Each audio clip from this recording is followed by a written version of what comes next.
Hey everyone, and welcome to Chef AJ Live. I'm your host, Chef AJ, and this is where I introduce you to amazing people like you who are doing great things in the world that I think you should know about. My guest today is none other than Dr. Doug Lisle, our resident psychologist. And before I introduce him, I want to wish everyone a very happy Mother's Day, whether you're a human mother or a pet mom. I personally am not a mother, but I just became a grandmother because the hummingbird just had twins in my yard. So that was very nice. So how are you today, Dr. Lisle? Good, just great. Fantastic. All right. So Dr. Lisle, we've had a lot of people write in questions, and we have everything from infidelity to ADHD to what to eat before you are executed. So we'll get started right away. Maybe we better start off. Well, one of these questions you might think is silly, but I thought it was kind of cute. So I'm going to kind of start there. And it's interesting because when you're the guest, we get so many more men writing in questions, which I think is kind of interesting and cool. So Casey says, hi, Dr. Lisle. I thoroughly enjoyed the conversation that you had with Dr. Goldhamer on AJ's one-year anniversary. And I was wondering, which of the 7 dwarves are you and which is Dr. Goldhamer? If I knew who the 7 dwarves were, I'd have a funny answer, but I don't. So. Yeah. All right. Good. Well, they have names. Like one is, I think it's Happy, Sneezy, Dopey, Bashful, Doc. Gosh, who are the other 2? I can't remember. There's 7. An ornery one. If there's kind of an ornery Grumpy. One. Yes, there's one named Grumpy. Alan's Grumpy. That's good. And then there's one that's Sleepy. I think you would be Doc because he's the one that solves, I think, all the problems. Oh, I don't know about that. Sleepy. That sounds like me. That's good. Okay, great. All right. So since it's Mother's Day, we'll take the first question because it's about mothers, and it's from Melanie. And she says, happy Mother's Day, Chef AJ. Since you are a nutritional mom is always right. So listen to Chef AJ. Dr. Lisle, to honor his mom, would Dr. Lisle tell us a positive mom moment of his mom? Oh my goodness. There's thousands of them. I can't even think of one. I mean, there's so many. One of them was my mom was always the easy touch, and my dad was by far the tough one. And my sister and I were out in the yards. Of course, we knew this. You couldn't not know it. And my mom never yelled at us, just never. And one day we're out in the backyard and we're supposed to do some work, and we're kind of whining about it. Just kind of oh, I don't know, it seems like too much. And my mom said, fine. She grabbed the rake and she raked the entire side of the yard, and she looked at her watch and she said, 4 minutes. That's funny. That's 50 years ago, and I could still remember that. It's she showed me, look, quit whining and just do it, and that was I never forgot that. Yeah. That's fun. It's funny the things people remember. Not everybody has such a wonderful mom, you know. Oh, it's something else. That is fantastic. All right, so here is a question, and they ask to be kept anonymous. Can you please ask Dr. Lisle if some people want their identities to be their illnesses? I have a close family member who has 4 autoimmune diseases, bad joints, sleep problems, and is overweight, constantly having to forego activities because of these ailments, yet does nothing to try and change the situation. It's not even up for discussion. Why would someone want to live their retirement years in this way? That's actually a really deep, interesting question, and so let me tell you what it is that I think the answer is, because it's a hybrid. The person does not want to be sick, and they do not want to live their retirement years this way. However, there are people just like me at 10 years old whining rather than getting to the rake. In other words, rather than actually take care of business, what there is when it comes to whining and complaining are actually human instincts. You'll see, they're not just human instincts. That's what a baby bird is doing in the nest. is they got their mouth open and they're chirping and they're whining, they're indicating their distress. And what they're attempting to do is to trying to get their parents to feed them and take care of them. Okay, so whining and complaining, these are instinctual processes in humans. And it doesn't go away when you turn 10. So it's the reason why it doesn't go away is that it still works. So if you complain at 35 to your husband that he's not taking care of this or taking care of that, there's a good chance that he might take care of things. And if you think about this deeply, that literally 1 unit of effort whining may get you 5 units of effort out of him. So therefore, it's a cost benefit analysis that has shaped the evolution of whining and complaining behavior. And just like any other instinct, it's context dependent. So it's going to be, so for example, laughing is an instinct, but you don't laugh all the time. You laugh when the conditions are that activate the instinct, and then you can't stop yourself. Okay, so the complaining is going to be similar. So there's going to be conditions under which complaining looks like it's going to be very profitable. Okay, and so therefore, I can remember in some class in college when there was a paper due late in the semester, and then there was a bunch of whining out of the group about this, and I remember joining in. I up to that time I didn't have any thoughts at all about complaining about this, but I remember joining my voice to the chorus and watching the professor say, "Well, maybe we just won't have the paper then, and you guys will just have to. Would you guys prefer to just have your grade on the midterm and the final, because then you don't get the opportunity to have a paper that would improve your grade?" And everybody's like, "Yeah, that's fine." So the complaining, in other words, the little complaint instinct in me got activated when it might be profitable to save me from a bunch of work. Now, that's exactly what I was doing with my mom staring at the leaves. Same thing. And so a person with a bunch of problems feels that they've got the moral high ground to complain because they actually are suffering. And so it's not surprising that it would activate a complaint instinct. Now, the interesting thing about this is if you're watching this and you know what we know, the attitude is like, gee, would you rather suffer? Like, why don't you start eating some healthy food?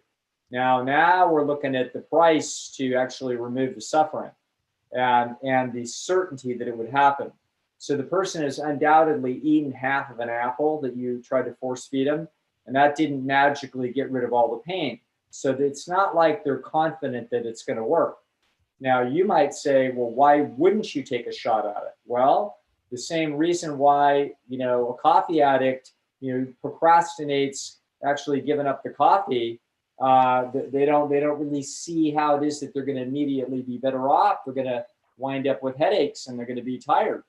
And so in the same way, why give up the bonbons and the cheesy pizza? In other words, there's the pleasure centers of the brain are being activated, and we'd have to go through the withdrawal process of getting ourselves sensitized to healthier food when we don't want to do that. Remember, the rats, given that very same situation, that were fed healthy food and then fed rich food for a month, in a famous study published in 2009, those rats then went 14 days when they put healthy food in the cage and took away the junk food. The average rat went 14 days without eating. In other words, they'd rather eat nothing than eat the healthy food. So that's probably about what it would take for your relative. We'd have to starve your relative for probably 14 days on water before they would be willing to eat anything healthy. And that's not going to happen. They're going to continue the stream of rich food. So when what will then happen is, so I'm going to challenge a little inference that is starting to weave around your head in the way that you answer the question, but it's an extraordinarily common inference in psychodynamic thinking. And that is that the person, quote, wants to be miserable, okay? You must be there. You must be doing that because you want to be. It's, quote, your identity. Let's piece those words apart very carefully. The psychodynamic logic there is not sound and it is not true. The person does, if they are in fact ill, they locate a place in a social network of someone who, quote, needs help. Now, they don't want to be there, but they are there. So as a result, they are in a legitimate position to complain and to get resources, i.e. people hustling around and doing things for them that they're not very well able to do for themselves. And so, so they are getting a benefit, not from being miserable and sick, but being a benefit from the fact that they live in a social group, that because they are sick, they have a legitimate position to activate the complaint instinct and to ease their burdens a little bit.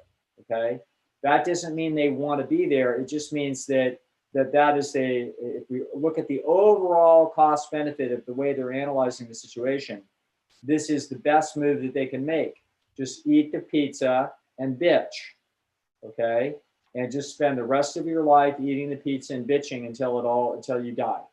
And so you might look at that and say, what a horrendous choice that is. But you're watching the equivalent of a heroin addict. Okay, a heroin addict, you might say, what are you doing? You're 33 years old and you're a brilliant guitar player. What the hell are you doing on heroin? You have your whole life in front of you. And just, you need to back off of this and have life. And it's like, hard to get them to do it because of the pleasure trap. They almost certainly will not get away from it. The same thing is true of our, essentially very badly compromised, sick, older person that doesn't have the energy or facility to get in there and learn how to put, a healthy banana ice cream together. It's like way too much trouble. Okay, so that's the answer to the story. They don't want to be who they are, but they are, and because they're in those circumstances, they are being induced into complaining rather than recognizing and utilizing the responsibility that they actually have. I'd like to point out the word responsibility. I remember having this highlighted to me when I was reading a book. I think it was called Gestalt Therapy by Fritz Perls.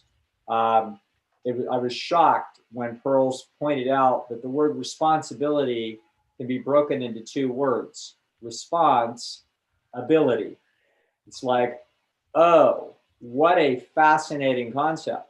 In other words, I actually can do something about it. Okay, we've sort of slurred it over and called it your responsibility as if it's something that you have to do or should do. No, we've actually not seeing it from the correct perspective. This is something that you can do. You have the opportunity to utilize your response ability to change your future. That person is basically abdicating that option and instead doing the pleasure trap, the pleasure trap derivative of what seems like the best. This is an example of how the pleasure trap works and sucks people's lives and undermines their health and happiness.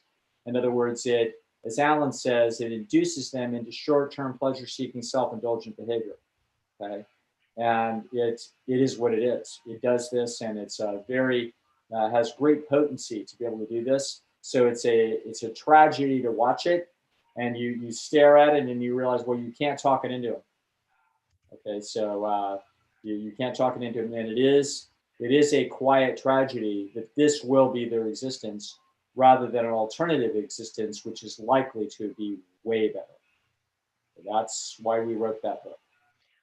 Dr. Lisle, do you think for some people, though, like I remember my mom was very sick the last 10 years of her life, and all of her children and grandchildren lives in other states. And she seemed to, not that she enjoyed being sick, but going to doctors, she got a lot of attention for being sick. No question about it. AJ, that there is no question. That is an additional benefit that comes. In other words, so as you say, she didn't enjoy being sick, but she's designed by nature to get as many resources as she can out of the process. Absolutely. Yeah. I can think of like when she had congestive heart failure, and I think like in the ambulance, she'd almost like brighten up when all the handsome paramedics were there, and she'd like, I'm at my best when I'm at my worst, and it was very interesting to watch. Right. There you Yeah. go. Great. Yeah. Thank you. So here's a question from Matt. Thank you for taking my question. My name is Matt, and I've been managing people for decades. And I recently acquired an all-women staff of 8. The women are extremely pleasant and overly complimentary to one another until one of them is not present. And then the claws come out and they gang up on the person and make rude comments about the individual behind their back. And when the person returns to the office, the women resume to being overly pleasant and complimentary to the individual. The issue is not specific to one individual. When I address this matter in a group setting, they look at me as if I'm crazy and must be talking about someone else. I've never experienced this problem when I've managed a blended staff of men and women. Is this common, and how should I address this matter going forward? Thank you for your response. That is a great question. And I think that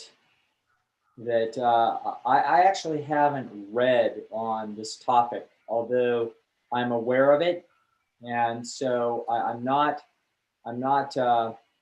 I think I've read vague references to it in the evolutionary psychology literature. So let's talk a little bit about it, about why men and women would be somewhat different.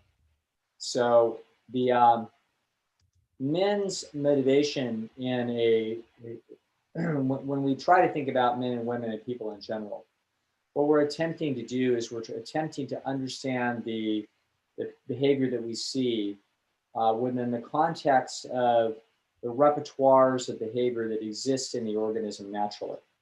So effectively, if you're doing dissection of a human, you don't expect to find the heart in the forearm. It's not going to happen that way. There's an architecture to the way the body is built, and it's very predictable what it is that you're going to find where with individual differences. The same thing is true of the mind. So the mind also has an architecture. It has a motivational architecture. So you're going to find some things are more important than other things, and things will be organized in hierarchy, et cetera. In the same way that you can bruise your toe and it's not as important as suddenly being shocked and out of breath. The same thing is true of human nature and its motivational systems. Now, so it's going to turn out that males, as opposed to females, are much more interested in being on the top of the dominance hierarchy. So men are more hierarchical. They are vertical. So they want to climb and be the king of the mountain. The reason why this is true, obviously, is that if you are the king of the mountain, it is more likely that women will throw themselves at you and you can have multiple mates as opposed to just one. So this is absolutely what's going on inside of male psychology. So males are driven to see how much distinction they can place between themselves and their competitors, because if they can put themselves on the top of the dominance hierarchy, it's very likely that they could, at any given time, have 2 or 3 mates instead of just one. Okay, so we know that this is true. This is very clear in basically anthropological studies of hunter-gatherer villages. The guys who are at the top of the food chain often have 2 or 3 dalliances going on at the same time. The men at the top of the food chain typically will have 25 children in their life, whereas an average man of the pack will have 8. Okay, so there's a 3-to-1 factor in how prolific they are genetically. So the characteristics that cause men to want to drive up into dominance hierarchies are widespread common characteristics of the motivational structure of males. Now, women cannot have 25 children. And so women are, if you're a male with 25 children, you don't stop to do a tremendous job at provisioning each one of them. In other words, your psychology is more quantity over quality. Now, it's not that you don't select your mates with some care, but the truth of the matter is that it is more about quantity over quality. Whereas if you're a female, you're all about quality over quantity. Okay, so because you're only going to have a few children, so you want to be very careful about it. And so females are not so hierarchical. They are actually more cohesive in terms of little survival packs. And because the males and the females live together, they live together in a very uneasy tension. There's competitive processes that are taking place within the village that they are problematic for each individual in the village. So, for example, let's suppose that you're a very fancy female and you're mated to a guy who's pretty fancy, and you're thinking, oh, well, aren't we happy?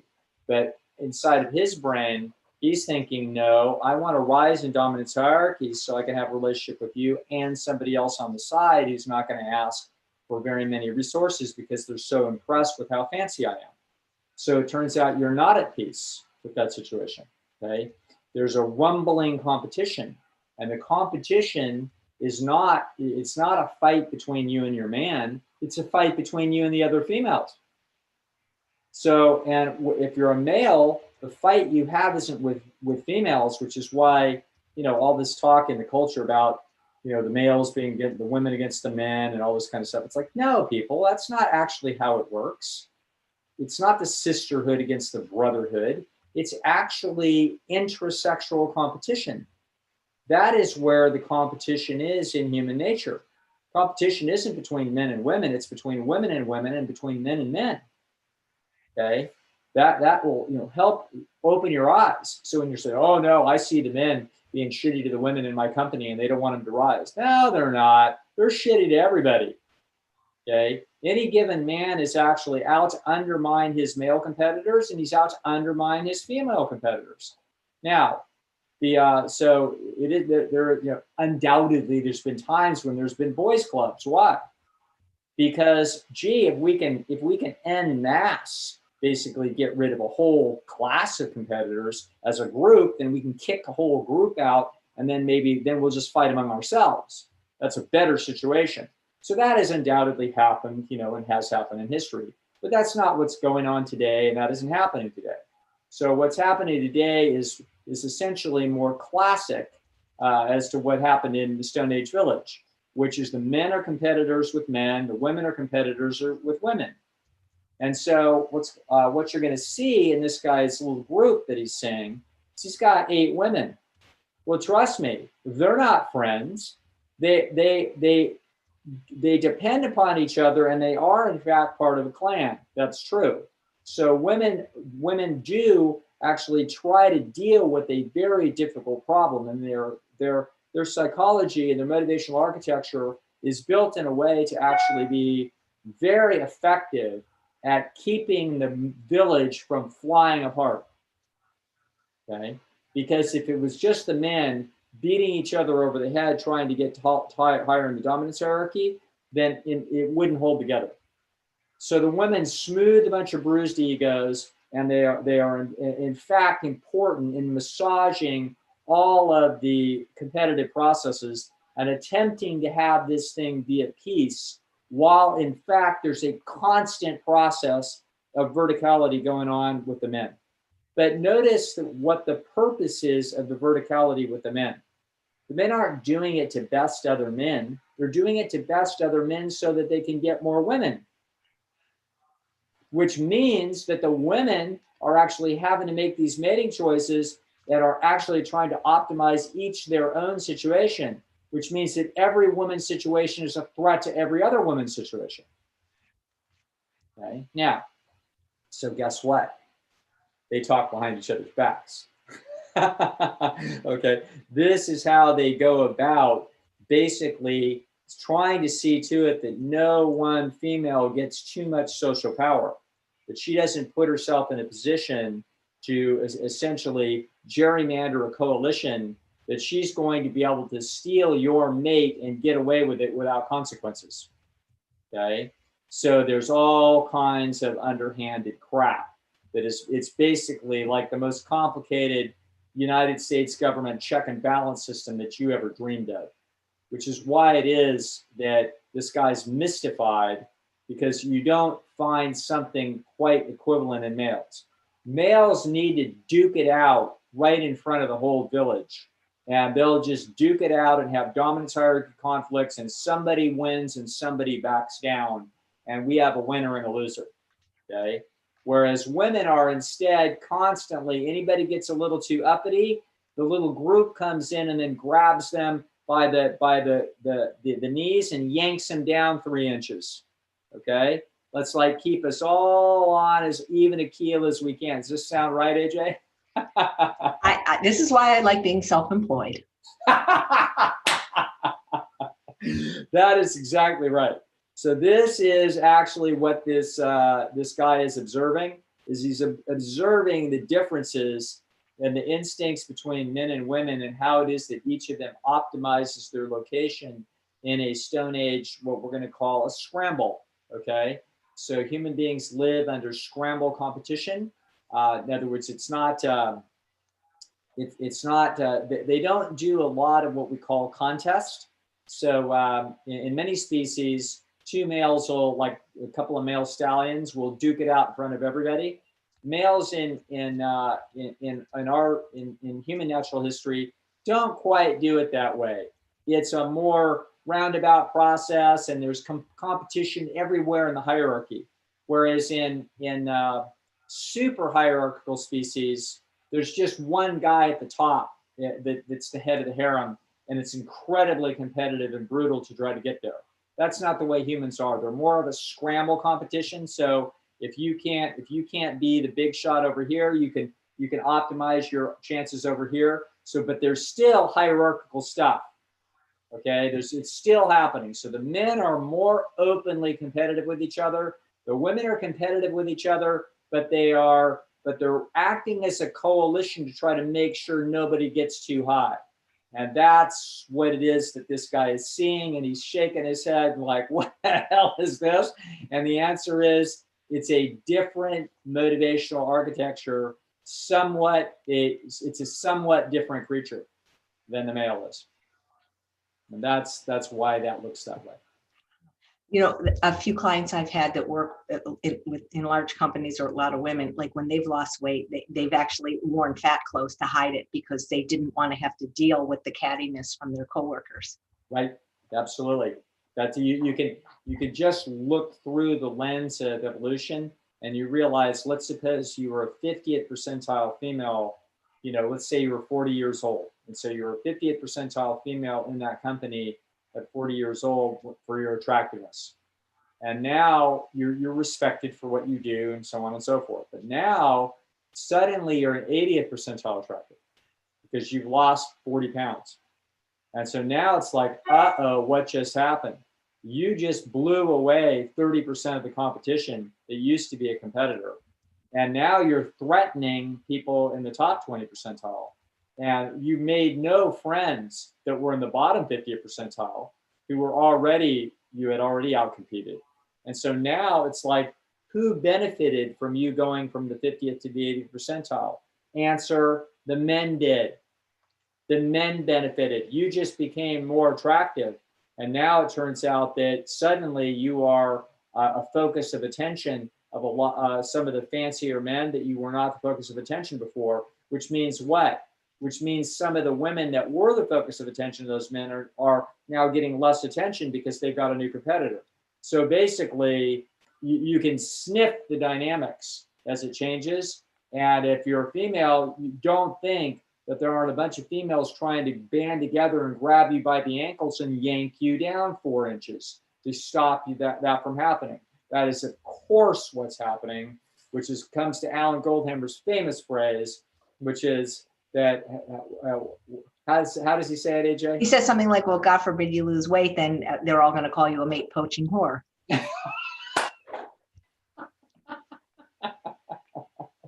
There you go. He also would say that people have a problem with you losing weight just as soon as you become a little bit thinner than they are. Then suddenly it's a problem.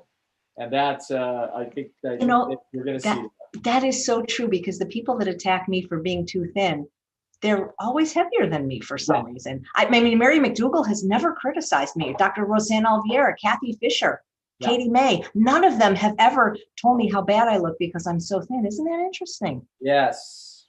There you go. Well, that speaks to the instincts that are involved in this really fine question. Yeah, it is. It's really interesting. Thank you. Not today, but I'm thinking one time it might be good if we did a show because not everybody here yet watches or listens to the Beat Your Genes podcast, which I hope they would. So when you use words like percent, I'm not sure they know all the lingo. So maybe one day we could go over it. Yes. AJ, I'm up for anything. Yeah, like what the percentiles, the Sucker Triad, there's just words that we know, but they're like, what is he talking about? Because that might be an interesting show as well. Thank you so Sure. much. Yeah. All right, so here is a question from David. I'm a 22-year-old that has had ADHD my whole life, and I also have an extremely addictive personality, and I have trouble doing anything in moderation, drinking, eating, etc. And I often find myself making impulsive, destructive decisions and regretting them later. Also, my thoughts just feel cloudy all the time as I'm just existing and acting or talking without thinking. Without medication, what is the best way to manage this? Well, it sounds like you've managed so far. You're 22 years old and you've found Chef AJ, for goodness sakes. So your openness and adventurousness has somehow led you to us, which is good. You've ferreted out a good bunch of where there's an awful lot of good information. Now, the best way to live for you is the best way to live for everybody, which is to get yourself moderate exercise. Let's don't use anything that alters the brain chemistry of you in some unusual fashion, i.e., we would stay away from drugs of all kinds. That would begin with coffee with somebody like yourself. Not that would be any huge deal, but we would go all the way from coffee through any other kinds of mind-altering substances, and certainly all the way to psychiatric medication, which we would never use. We don't want to do anything to disturb the whatever equilibriums that mind can get to, and how we don't want to disturb its ability to make good judgments. The psychiatric medication can look like it works in the same way that if you have a very sore, injured ankle and I give you a cortisone shot, that might also make you feel better, okay? That is the reason why Bill Walton, the great center from UCLA and the NBA, that is why he is a cripple, okay?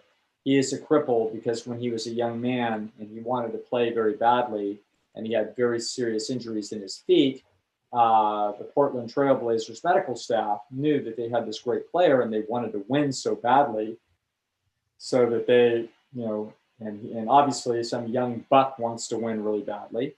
So he could play if they shot his feet full of cortisone, and so that he couldn't feel the pain. Okay. Terrible idea. So that's why he now basically can't walk and has been a cripple since he was about 40. So yeah, you don't want to use medications that, how do I do medications how am I going to manage if I don't have medications? Answer, well, the medications are out because we don't want to turn you into a mental cripple. Okay, so medications are out. You've survived up to now. If you haven't done something so stupid and impulsive as to jump into a shark tank at the San Diego Zoo so far, but by your 22nd birthday, then you're probably not going to do it now because you're a lot smarter than you were when you were 14. So I'm not too worried about you. So what do you want to do? You want to do exactly what Alan Goldhamer would tell you to do. Okay, eat intelligently, get daily exercise, get to bed on time. Don't use any stimulating or bizarre drugs. That's what we do. And whatever comes out of those things is what comes out of those things. And undoubtedly, you're surrounded by opportunity and temptation. So we are going to expect that the pleasure trap is going to be a difficult thing for you to stay out of. Do the best you can. And when you consistently wind up into some kind of trouble, you need to then attend to the environmental opportunity that is responsible for you for making that very easy, and then try to do structural processes in your life to get yourself away from that. Okay, get yourself away from the roommate who, I don't know, snorts amphetamine or whatever the heck it is. In other words, we need to get ourselves away from the people and the situations that make it easy for us to do self-destructive things. That's what we do, and quite frankly, that's all we can do. Yeah, that's where that environment keeps coming up time and time again. Mhm. Yeah. This is kind of an interesting question that I've actually wondered about myself, and it's from Ben. He says, Dr. Lisle, I believe I once heard you say you worked in a prison. I have always wondered where the idea came from of giving inmates who are about to be executed a final meal of their choice. What is the purpose and significance of this custom? If you were going to be executed, do you even want to eat? If I was going to die, I think food would be the furthest thing from my mind. Yeah, I don't even know if that's something that they do now. Um, I think they do. I mean, I remember seeing a documentary about it, and they were like kind of assessing like what the people asked for. Some had said no meal. It's kind of interesting. There's a whole thing about what they choose, and people have done art and exhibits about it because it's kind of interesting. Yeah, it is. It would be interesting. I think it's I mean, certainly I can see reasons for it. And it actually speaks something very interesting to me. And that is, it tells you how important food is. They didn't say, and obviously sex would be important too, but sex would require us to have somebody else there. It's a big fiasco, etc. So but you can see what an enormous deal food is to human life, how central it is. And so it's a moment of compassion, which basically honors the fact that life is finite, and what a tragedy to lose it. And so essentially, we're going to give you one last taste of some of the best things in life that are. And so I've thought about this because I've had friends with COVID and other times just with age or strokes that can't taste anymore very well. And it's like, wow, that's interesting. Like if you can't taste anymore, or your taste is very, very limited, boy, does that reduce down a lot of the enjoyment of life, which is kind of amazing if that's true. It isn't so amazing when you think about that essentially you're designed by the genes to survive and to reproduce, and that the number one survival problem is food. And so it's not surprising that a tremendous amount of the pleasure of your existence comes from the simple act of eating. It would need to be so. In other words, getting those calories is an inherently competitive problem between us and other animals and other people and in nature. And so finding them and then seizing them and utilizing them is something that needed to be heavily incentivized in the motivational mechanism, which means you've got a hunger drive and you've got pleasure that comes from eating good food. So, yeah, so it's not surprising at all that human beings with the mirror neurons that they have, in other words, we have the capacity to mirror another person's experience in our own mind. That's essentially what it means to be human, is to, and the concept of humane is the notion that we have feelings of tremendous compassion for other creatures and other people that are suffering. And we can imagine putting ourselves in the shoes of someone who only has a few hours to live. And it's like, wow, what can we do for you? What can we possibly give you? We're about to take your life away because of the mistakes you've made. This is the ultimate kicking out of the village. So you've done some things that the society has deemed to be so heinous that we can no longer allow you to live. However, that doesn't mean that we don't have compassion for you as a human and as a creature of life. And so therefore, can we give you simply and uncomplicatedly without great pain to ourselves. Can we give you, one more hour of enjoyment of this thing called life? Okay, that makes sense to me. That's the equivalent of the old thing of, the old story of some guy in front of a firing squad getting a last cigarette. Okay, so it's the same concept. One more hit of dopamine. Okay, so I think that's. I did not know that they did that. The executions are so rare that they don't get a lot of publicity, or at least doesn't cross my. I don't know that they've executed anybody in California for a hell of a long time. I mean, has this been basically gone off the table, AJ? I don't even know. I don't know, but I know that I just read in the New York Times that there's a state that's bringing back the firing squad because they can't afford the drugs for euthanasia. They can't afford that. That is absurd. That's what they said. Yeah, that's what they. That is a country that can afford to, put up a space station, can't afford the drug. That is ludicrous. Anyway, so we'll argue about with those politicians, and so there's too much testosterone in there. Some bunch of sadists want to shoot a bullet, but anyway. South Carolina. It's South Carolina that's bringing back firing squad executions because of shortage of drugs to carry out lethal injections. Shortage of drugs, for God's sakes. How many lethal injections today? I mean, it's ridiculous. Yeah. But wouldn't you be, I mean, I'm a very anxious person anyway, but even I can't imagine enjoying a meal if I know it's going to be executed. I'd rather spend time with my dog or have another privilege is what I mean, it is what it is. It's such a rare, bizarre thing in human life. I mean, it's just such it's interesting. As a little kid, I used to really worry about that because in California, they had the electric chair. And so when I was a 5 or 6 year old kid and I found out about this, I actually spent no small amount of time worried about what it would be like to be executed in the electric chair, and was all worried about it. So, these kinds of things, it didn't wreck my life or anything, but it certainly made my childhood have many hours of unpleasantness as a result of that. And I think that our leadership doesn't appreciate that particularly. And the press doesn't. But at any rate, what do I think about this? I think it's a very interesting and humane custom, as it were. And then I can't remember what the rest of the question is. Oh no, that was it. And where it came from. Do you remember what Dr. Goldhamer said when I asked him at one of the conferences if he was being executed for a crime he didn't commit, what his last meal would be? Do you remember what he said? I don't know. Brown rice, what did he say? He actually chose a fruit that has now become extinct because he figured they would never be able to find it. Oh, isn't he clever?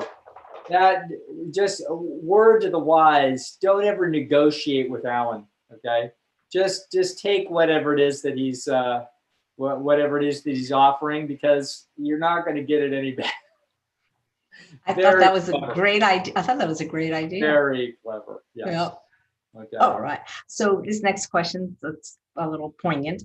It has to be anonymous. Dr. Lisle, my job requires frequent travel.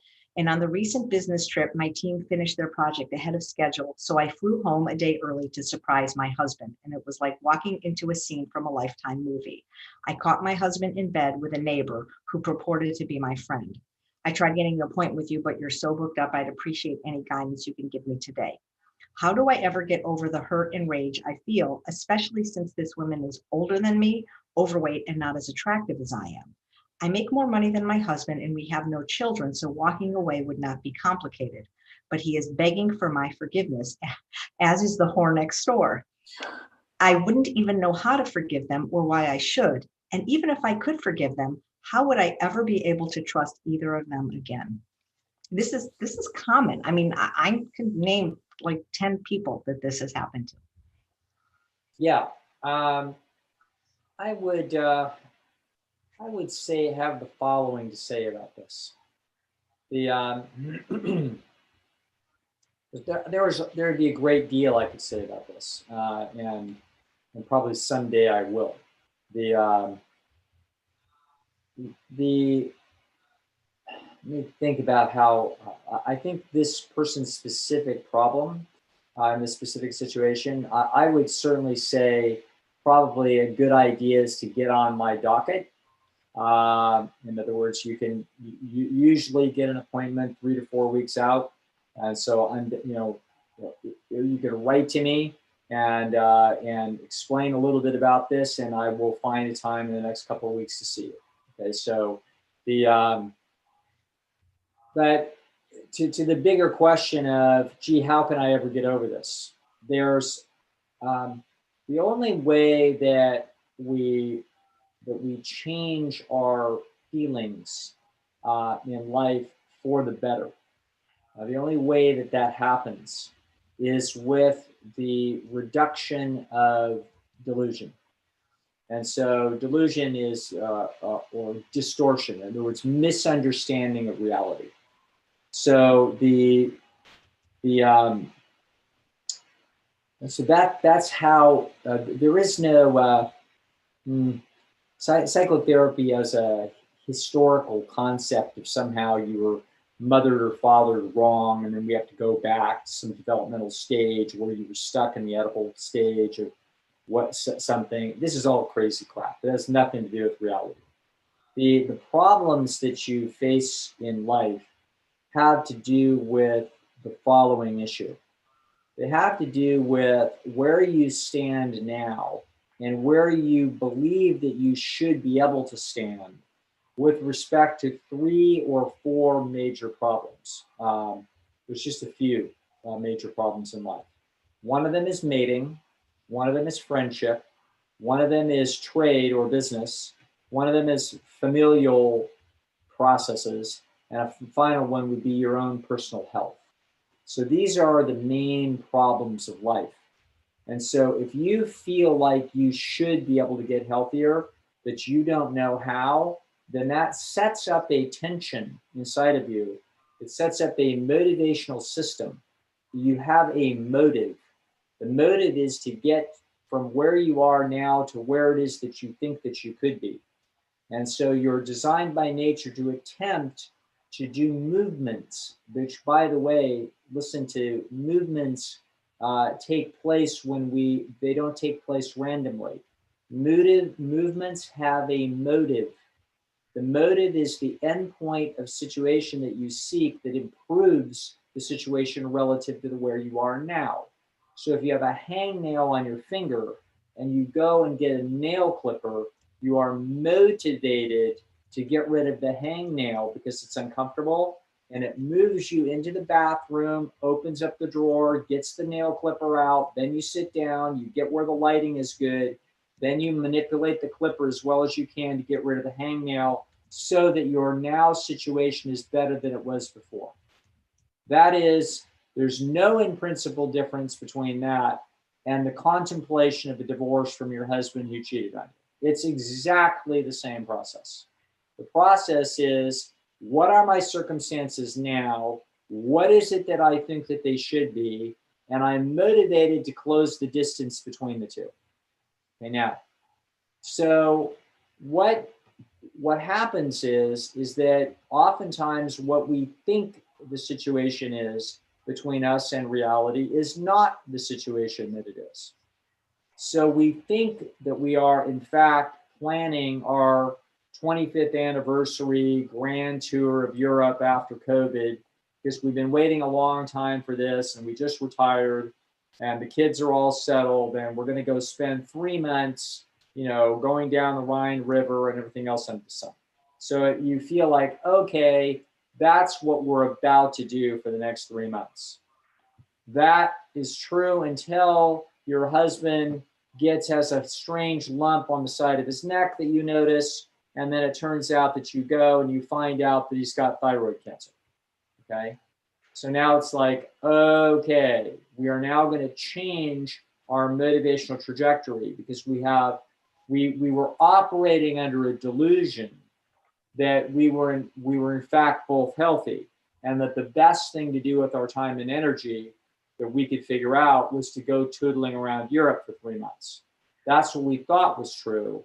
But new information has come to light, which now changes what it is that we need to do. We need now you have a whole new set of information that we're trying to get him from dangerously unhealthy to healthy. That becomes the most important thing.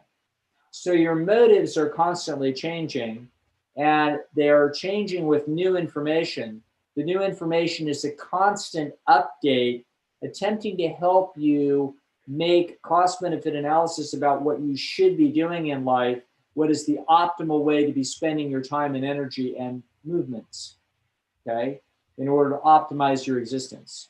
That's what it is that your life is. So what happens is that you're constantly updating your assessment as to the relationship between yourself and the environment.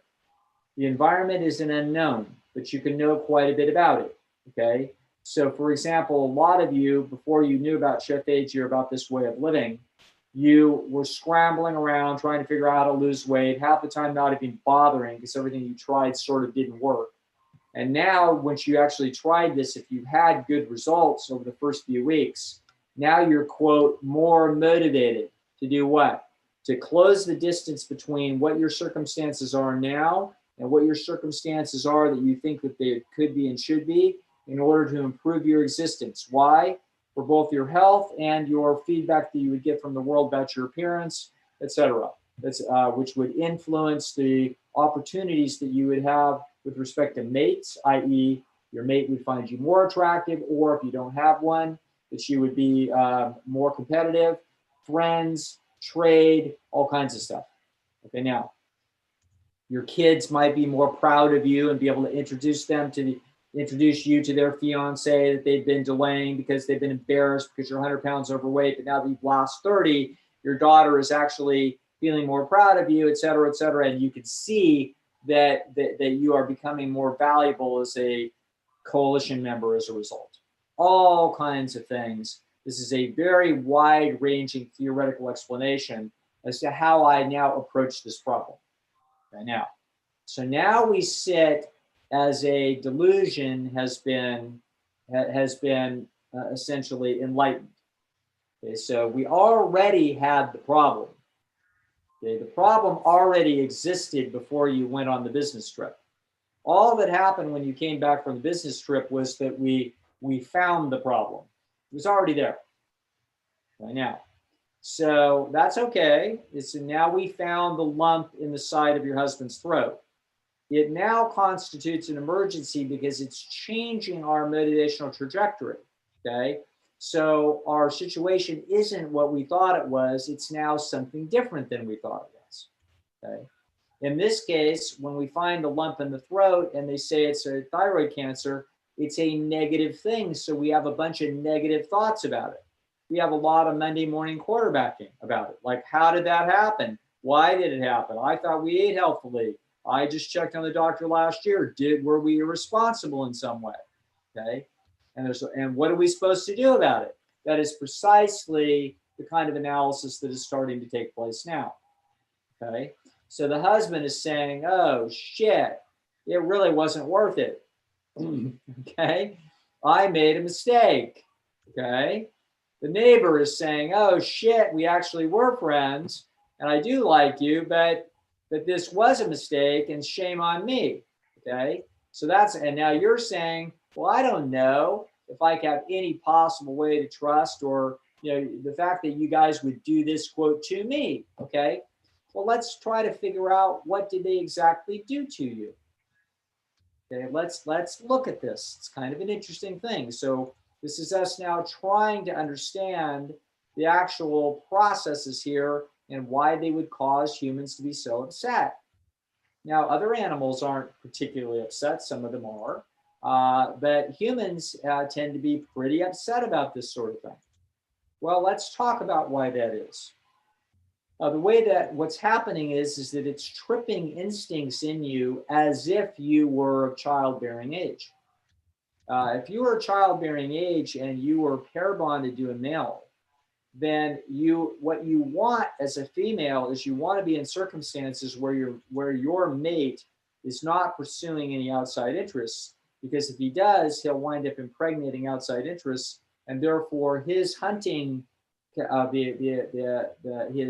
time and energy that essentially he needs a certain amount of time and energy in order to make enough meat to survive for himself, but he has residual income. Okay. Residual income is precisely what women are interested in when they're selecting mates. It's an extremely important feature of their decision about who to mate with. Are you capable of getting residual income? Can you produce more calories than the ones that you consume? If you are big and strong and alert and athletic and have good judgment, then you are very likely to be able to overproduce the calories and therefore have residual calories for me and our children. Okay, that is precisely why it is that women analyze exactly those characteristics. They also analyze a couple of other characteristics which are critical, which are, and are you generous? Okay, because just because you can overproduce calories doesn't mean you're going to give them to me. So I need to find out that you're generous, that you would be willing to give those up and just not hog them for yourself and give them to other females. And finally, am I specifically incredibly important to you? Am I super important for your sexual happiness to the point where you're willing to come to me and not go to anybody else? So the pipe dream of a female psychology is someone is tall, dark, handsome, athletic, smart, well-connected in the village, honorable as hell, super interested in me and not interested in anybody else. Good luck, ladies. that represents the apex of the ideal situation for the human female. The ideal situation for the human male is I'm so attractive that I can have all the most attractive females who are willing to be with me without any commitment. Okay, that is the opposite end of what is ideal. We understand now, looking at those two very different situations, that those two people are inherently in conflict. Okay, so where are we likely to wind up? We're likely to wind up somewhere in the middle. That's where we're likely to wind up.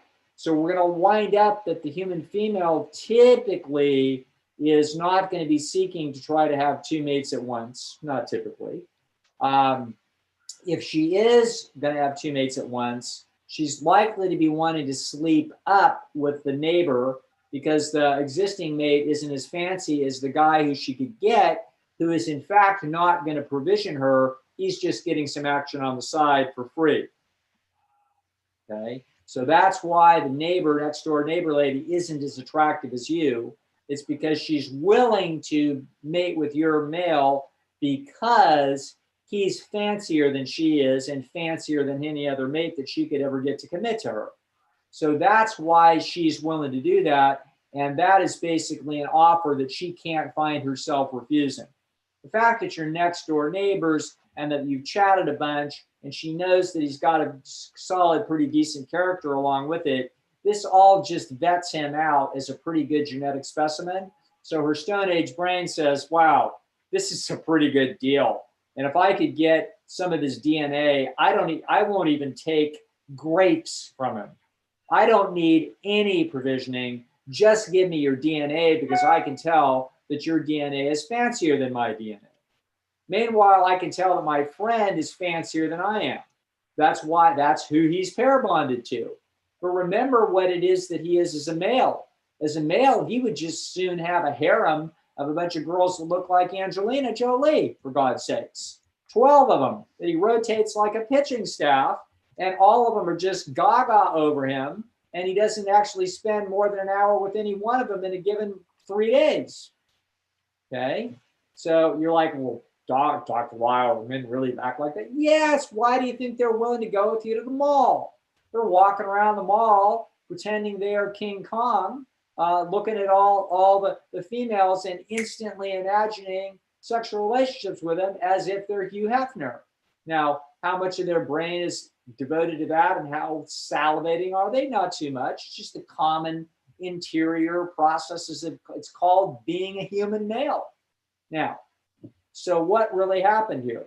That opportunity basically met, it lined up in reality to your where would we think this relationship would wind up? we would wind up in a situation where this male doesn't get to do what he wants, and he's meeting you here, and that means that he's thinking about other women, but he's not doing anything about it. And he's going on the internet and he's looking at them. It used to be Playboy magazine at the barbershop, okay? But it's the same process, okay?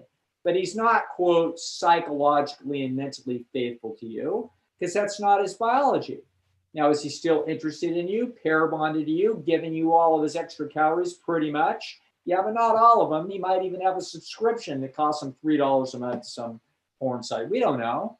But the point of the matter is that pretty much his life is right here with you. But he gets the opportunity to wind up being a little bit of a Hugh Hefner with somebody who is actually your inferior, not your superior, when it turns out that you're away on business, okay? And you come back and catch him and he's like, oh man, was that ever not worth it? I'm so sorry, okay? But I'm actually designed by nature to be seeking more than one mate, and it tripped over me. That's how you want to look at this. So you're instead looking at it, as I would expect, from the female perspective that says, how dare you? Didn't you get the memo? The memo is you're supposed to be 100% psychologically and physically faithful to me till we're dead. That's how that's supposed to work.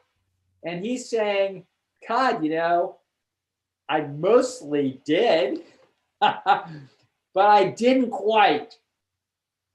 Okay, that's how you should look at this. So now that's how it is that I try to help people get through these things, because all that has happened is this situation was never what you thought it was. He was always Hugh Hefner in disguise under the right set of circumstances. Those set of circumstances weren't going to happen because he didn't have $100 million and he didn't have a porn empire, and he probably wasn't as handsome and suave as Hugh Hefner. And he didn't have a capacity to give a bunch of chippies, blonde, curvy chippies, a break in Hollywood that they wanted, a bunch of narcissistic little airheads. So as a result, he couldn't be Hugh Hefner, okay? But one day, things conspired to give him a little bit of opportunity to like my house cat, Annalise. Annalise is pretty lazy, awfully happy, everything's cool. But once in a while, I'll see her run quickly after some butterfly. She'll actually, for once in a blue moon, she's the lion in my living room. She's a little lion, and she turns into a little lion, just a little bit. If it gets a little scary outside, she wants to come in. She doesn't want to go out there for too long. In other words, she's pretty damn tame. Your husband's pretty damn tame, but he's a little bit of a lion, okay? And so, can you trust him? Well, you can trust him to act on his own best interests. And those best interests are not going to be perfectly aligned with yours, okay? And there may be in this lifetime times and places where it is that he is very tempted. And in fact, I would not say that he is going to be sworn to fealty for the rest of his life with you.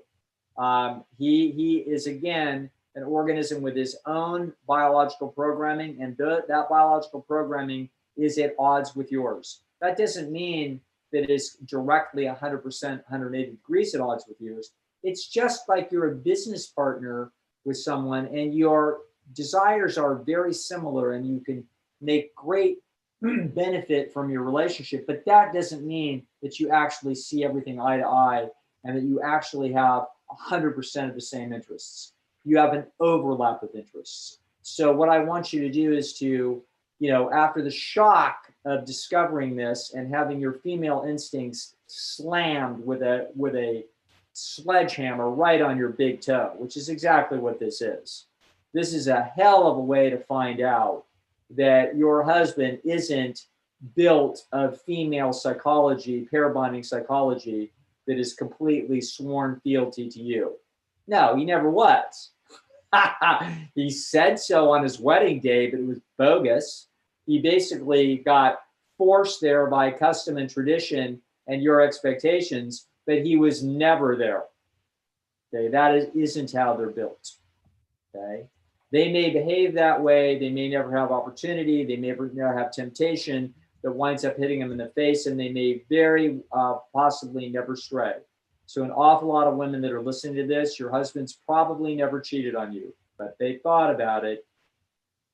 Okay, one of the a well done place in the movies, not a great movie, but pretty good movie, was Mr. Holland's Opus. It was a deeply thoughtful and humane movie, and a hard one. It was what's the actor? You know, it's the Richard Dreyfuss. Richard Dreyfuss, a phenomenal actor.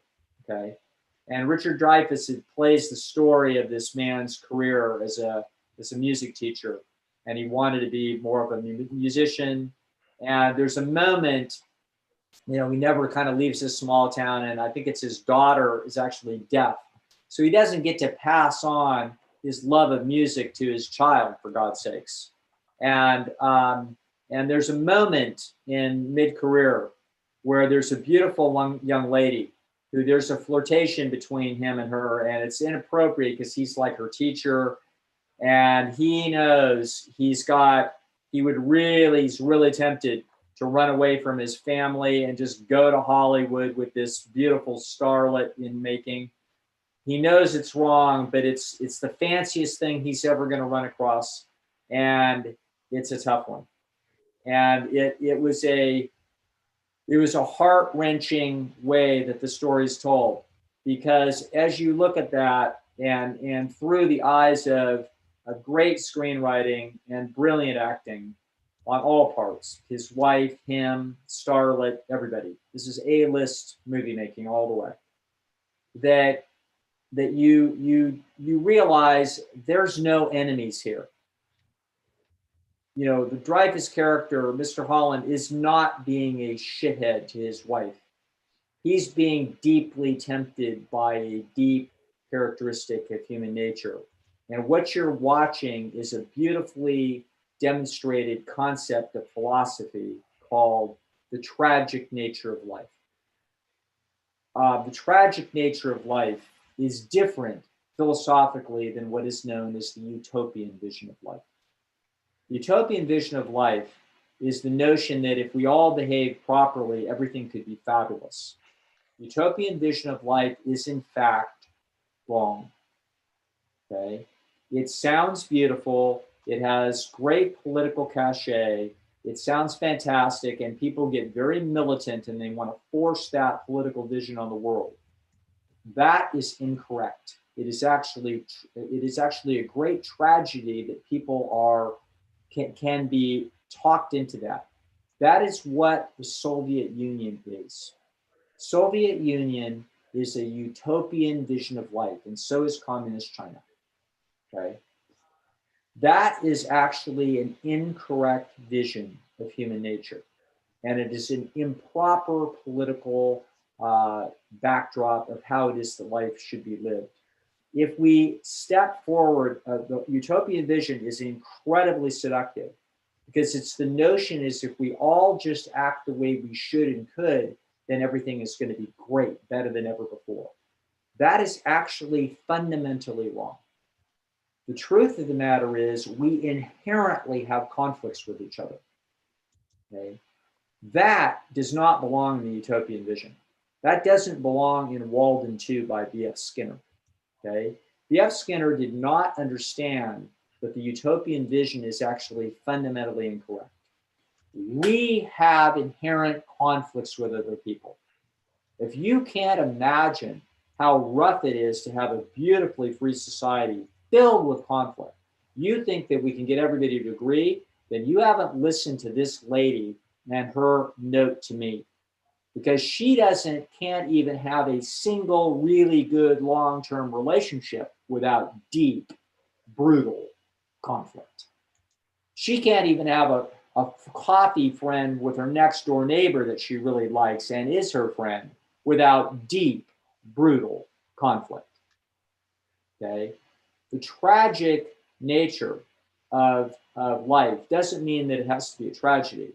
It means that it's one hell of a bummer that just by nature, we do have conflicts with other creatures. Okay?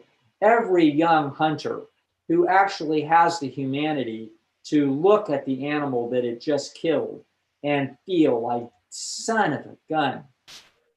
How many young men actually, it bothered deeply to do that? And yet, it was necessary calories for their village and for their own survival 15,000 years ago. Okay. One of the reasons, the good things in my life about being a vegan is I no longer have to even think about that conflict. Okay. I'm not in conflict with the living animals on Earth. Other people still are, and they haven't got their head clear about that. But I'm out of that. I'm out of that game.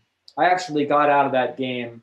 I had always sort of rolled my eyes at Michael Clapper and his issues with shoes and, walking around in his suit with his tennis shoes at conferences. And until I sat next to a man that on a plane that was miserable in this life because he was a mid-level executive for a leather company, one of the largest leather companies in the United States, that imported leather for cars for Detroit, for Ford Motor Company. And he told me about what goes on in Brazil and how all these animals are used for the leather. And that day, at the result of that conversation, I saw the conflict in that man's soul. He hated it and he wanted to retire and get out as fast as he could. And I said to myself, I'm never buying another car with leather in it, ever. Okay. And ironically, I got challenged because I was buying a car that year, and it turned out the car with leather was a fancier car and cheaper, that it had a deal on it, than the Subaru that didn't. And I'm like, well, what are you going to do, genius? Right next door, there's a better car for cheaper. You're getting ripped off by. I'm like, you know what? Forget it. I'm getting a Subaru. I'm not doing it. I'm not being a party to this. Okay.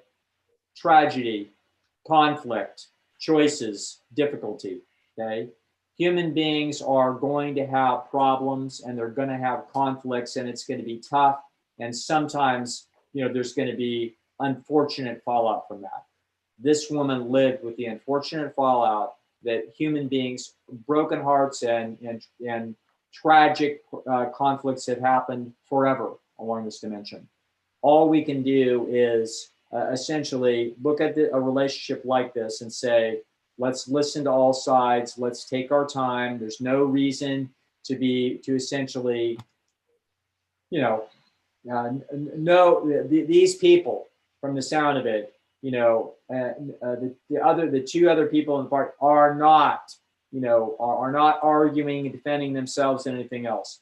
They recognize we had a conflict of interest with you, and we selfishly and unfortunately did not compute all the costs very well, and we got tempted. Okay. Think about that as you let some time go by before we make any big decisions, because there's no reason to make any big decisions. Let these realities seep into you and realize that this is part of being a human, is that humans will have conflict with other humans, and sometimes they will do things to hurt other people that were not, that they didn't want to hurt, but they wanted to satisfy something for themselves that was deeply natural to them. And that is an unfortunate, inherent, natural conflict in human life. Okay. If you can come to terms and learn a little bit about that, then maybe this relationship survives. Maybe there's still far more benefit than cost in the relationship as you go forward. Wow. I mean, that's not how most women would think about this. That's right. Yeah. I mean, it makes sense what you said, the why, but the how for the person if they decide to, because just in general, I don't know how people forgive people for anything. Sure. That's a hard thing. That's right. And it's a process, and you'll find out we'll find out whether or not understanding more about this will change. You may have a personality that is designed by nature to be very territorial and completely determined that it has to be all or nothing. People are like that. Frank Sinatra's, one of his first great songs was All or Nothing at All. And in other words, that's how a lot of people's psychologies are built. So I've had women who got cheated on and are pissed off and can't give it up and are still harping on it 25 years later. And it's like, you know what? That relationship might have been better off just being broken up at that point. Because the truth is that they've made the other party miserable and they've been miserable. Might have been just better off. In other words, they may not have the chops to just let go. Okay. So this is an individual issue. All that I can do is try to bring you a broader, more accurate perspective about human nature and man-woman dynamics in general. It is possible with a deeper understanding that you may be able to come to a much greater understanding and some inner peace about what it is that you've dealt with. Okay, you may not, but it's the only chance that I know that we have. Wow. I think about Ibsen, hell hath no fury like a woman scorned. There you go. Yeah, this has been just great, Dr. Lisle. Thank you so much. And there were a couple of questions in the chat. Guys, we have some good news. Dr. Lisle is actually coming back this month with Dr. Hawk at 2:30 p.m. on Saturday, the 15th of this month. So I will save those questions. Thank you for this perspective. Absolutely. My great pleasure, AJ. Great. Thank you so much, Dr. Lisle. And thanks all of you for watching another episode of Chef AJ Live. We have 2 shows tomorrow, and they're both culinary demos at 11 a.m. We have Drs. Rick and Karen Dina, who are making some amazing salad dressings. And at 2 p.m., a new book coming out from Felicia Slattery. Take care, everyone. And thanks again, Dr. Lisle. Bye.